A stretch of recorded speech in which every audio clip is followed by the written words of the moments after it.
ከህግ አኳያ ስንሄድ ዓለም አቀፍ ህግ አለ የወደብ አጠቃቀም እንደሚመለከት። የዓለም አቀፍ ህግ የሚለው ምንድን ነው?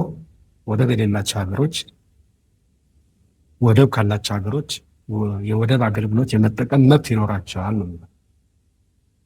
ወደብ የሌላቸው ሀገሮች የሌላ ሀገር ወደብ መውሰድ ይችላል የሚል ዓለም አቀፍ ህግ የለም። ሊኖር ይችላል ነው መገለጽም መሀይምነት ነው። ምክንያቱም የዓለም አቀፍ ህግ በሀገሮች ሉዓላዊነት መቀበል ላይ የተመሰረተ ነው። የዓለም አቀፍ ህግ የሀገሮችን ሉዓላዊነት በመጣስ አንድ ሀገር የሌላን ሀገር ወደብ ሊወስድ ይችላል የሚል ዓለም አቀፍ ህግ ላይ ሊቀመጥ አይችልም። ስለዚህ ከህግ አኳያ ወደብ መውሰድ ይቻላል የሚል የለም። ስለዚህ የማንም ሀገር ወደብ ለመውሰድ እቅዱ የለንም። ዓለም አቀፍ ህግ በሚፈቅድልን መልኩ ግን ከጎረቤት ሀገሮች ወደቦች የተሻለ አጠቃቀም በተሻለ ዋጋ በተሻለ ጥራት አገልግሎትን ልናገኝ የምንችልበት ሁኔታ ለመፍጠር ይህም በሙሉ ልብ እናምንበታለን፣ እንሰራበታለን። አሁን ከጅቡቲ ጋር አብረን እየሰራን ነው። በሁኔታው በፈቀደ መጠን በበርበራ ወደብ ለመጠቀም ሙከራ እያደረግን ነው። በኬንያ ወደቦች ለመጠቀም ሙከራ እያደረግን ነው። በፖርት ሱዳን ለመጠቀም ሙከራ እያደረግን ነው። ከኤርትራ ወደቦች ለመጠቀም እንፈልጋለን። ነገር ግን እዛ ላይ ኤርትራ ያለው መንግስት ከእኛ ጋር በሰላም ለመስራት ስለማይፈልግ የኤርትራ ወደቦች በአሁኑ ሰዓት ልንጠቀምበት የምንችል እድል የለም። እንደ አቅጣጫ የወሰድነው ግን የወደብ አገልግሎት ጥራት ያለው በተመጣጣኝ ዋጋ የሚሰጥ የወደብ አገልግሎት ማግኘት ለኢትዮጵያ ልማት አስፈላጊና ጠቃሚ ነው። ስለሆነም የወደብ አገልግሎት በርካታ ዋጋ በጥሩ ጥራት ልናገኝ የምንችልበትን ዲፕሎማሲያዊ፣ ኢኮኖሚያዊ ጥረት ያለማቋረጥ ማካሄድ አለበት። ከአንድ ሀገር ብቻ ሳይሆን ከሁሉም ጎረቤቶቻችን ጋር አብረን በመስራት ጥሩ የወደብ አገልግሎት ማግኘት አለብን ብለን እናስባለን። የዓለም ህግ ወይም ዲፕሎማሲ ወደብ ያስገኝልናል የሚል ህልም ግን የለንም። እንደዚህ አይነት ህግ የለም። እንደሚመስለኝ አንዳንድ ሰዎች በዲፕሎማሲ ወደብ ማግኘት ይቻላል የሚል ነገር የሚያነሱት ኤርትራ ከኢትዮጵያ ጋር የተቀላቀለችበትን ሂደት የዲፕሎማሲ ውጤት አድርጎ ማየት ይችላል። ይህ ታሪኩን በትክክል መገንዘብ ያስፈልጋል። የሁለተኛ ዓለም ጦርነት ሲያበቃ የሁለተኛ ዓለም ጦርነት ያሸነፉ ኃይሎች ከወሰኗቸው ውሳኔዎች አንዱ አፍሪካ ውስጥ የነበሩ ጣሊያን ቅኝ ግዛቶች እጣ ፈንታ ተሰብስበው እንደሚወስኑ እስከተወሰነ ጊዜ ድረስ እነሱ ራሳቸው ካልወሰኑ ግን ለሚቋቋሙ የተባበሩት መንግስታት ስልጣኑን አሳልፈው እንደሚሰጡ ነበር የተስማሙት። ስለዚህ የሊቢያ፣ የኤርትራ፣ የሶማሊያ ጉዳይ እጣ እነዚህ በአፍሪካ ውስጥ የጣሊያን ቅኝ ግዛቶች ጉዳይ ትልልቆቹ ሀገሮች የሚወስኑበት ሁኔታ ነበረ። በኋላ የተባበሩት መንግስታት እጣ ፈንታቸውን የሚወስኑበት ሁኔታ ነበር።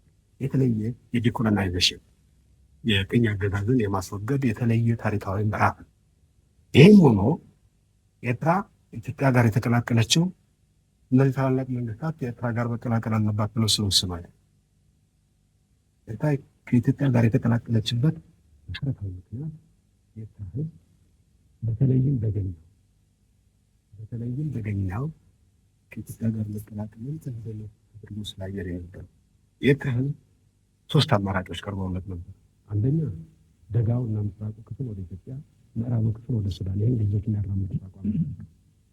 ይሄ ደገኛውም ቆለኛውም የተቃወሙት ሀሳብ ነው። ሁለተኛው ቆላውም ደጋውም አንድ ላይ ሆኖ ነፃ ነው። ይሄ ደገኛው በአብዛኛው የተቃወመው ሀሳብ፣ ቆለኛው በአብዛኛው የደገፈው ሀሳብ ነበር። ሶስተኛው አማራጭ ደገኛውም ቆለኛውም አንድ ላይ ሆነው ከኢትዮጵያ ጋር እንዲተባበሩ ማድረግ ነው።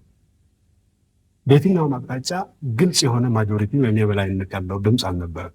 በዚህ ጊዜ የተባበሩት መንግስታት የላካቸው አጣሪዎች ህብረተሰቡን አነጋግረው መነጣጠልን እንደማይፈልግ፣ ሁለት ቦታ መሰንጠቅን እንደማይፈልግ፣ ሁሉም ወገኖች እንደማይፈልጉ አወቁ።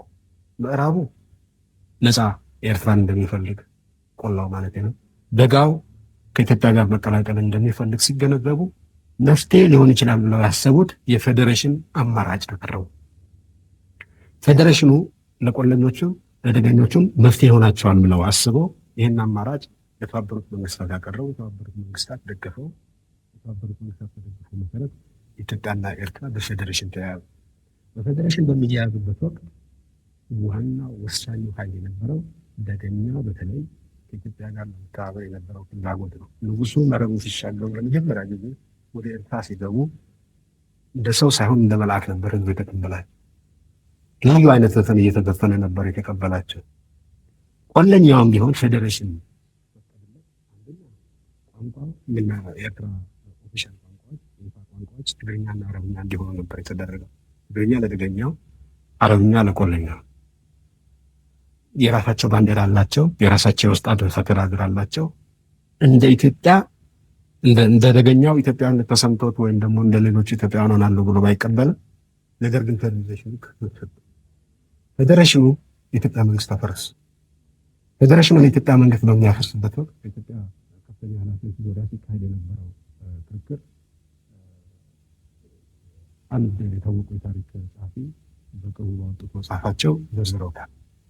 ዋናው አጀንዳ የነበረው ኤርትራውያን እኛን መስለው መኖር አለባቸው። ፌዴሬሽኑ እኛን መስለው እንዳይኖሩ የራሳቸው ቋንቋ፣ የራሳቸው ባንዲራ፣ የራሳቸው ውስጥ አስተዳደር፣ የራሳቸው ፖሊስ የያዙበት ሁኔታ ስላለ ይሄ አያስገድም። ከፈለጉ እኛን መስለው ኖሩ ከፈለጉ እንግዲህ፣ አለበለዚያ እኛን የማይመስል በኢትዮጵያ ውስጥ የሚኖር ኃይል መኖር የለበትም የሚል አቋም፣ እኛን መስለው ይኖሩ የሚል አስተሳሰብ ኢትዮጵያን በንጉሱ ጊዜ ብቻ ሳይሆን ለሺህ ዓመታት ያህል ሲያመታቅላት የነበረ ብዙህነትን ልታስተናግድ የማትችል ሀገር ነው ያደረጋል። ፌዴሬሽኑ ሲፈርስ ቆለኛው አረብኛውን አጣ፣ ስልጣኑን አጣ። ስለዚህ ወደፊት ትግል ሄደ።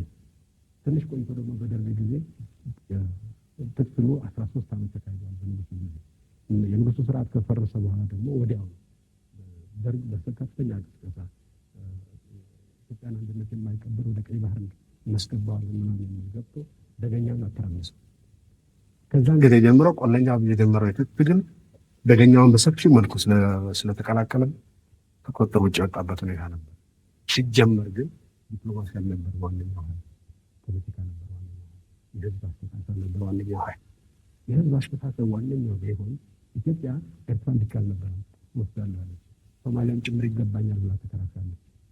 ሶማሊያን ማግኘት አልቻለችም። ለምን ቢባል ሶማሊያ ውስጥ ከኢትዮጵያ ጋር በፌዴሬሽን በሌላ መንገድ ለመተሳሰር ፍላጎት ያለው ማንም ሰው አልነበር። ስለዚህ ዲፕሎማሲው ሶማሊያን ለኢትዮጵያ ሊሰጥ አልቻለም። ጅቡቲንም በተመሳሳይ መልኩ ኢትዮጵያ ስትጠይቅ ነበር።